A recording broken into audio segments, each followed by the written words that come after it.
Le gouvernement camerounais a officiellement réagi à l'attaque perpétrée au quartier Ebekwe à Manfé.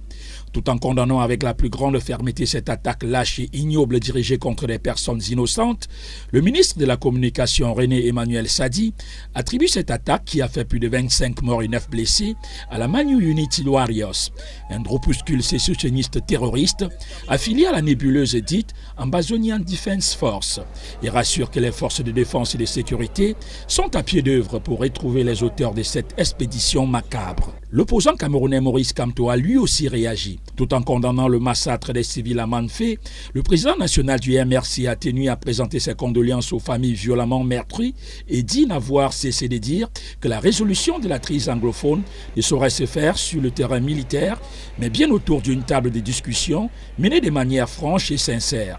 L'évêque du diocèse de Manfé condamne ces attaques meurtrières. L'homme de Dieu précise que selon les saintes écritures, nul n'a le droit pour quelque raison que ce soit d'ôter la vie à son prochain. Il appelle au recueillement et à la prière pour le repos éternel des âmes des hommes, femmes et enfants abattus froidement au cours de cette attaque des séparatistes.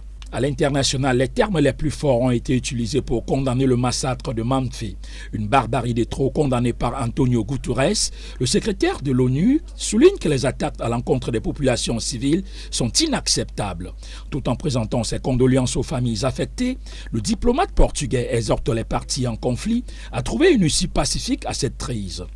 Toute chose que partage l'Union africaine et la Commission africaine des droits de l'homme et des peuples, qui exhorte elle aussi le gouvernement camerounais à adopter des mesures idoines en vue de garantir la sécurité des personnes et des biens dans cette partie anglophone, conformément aux obligations découlant de la Charte africaine des droits de l'homme et des peuples et des autres instruments régionaux et internationaux relatifs aux droits de l'homme et ratifiés par le Cameroun.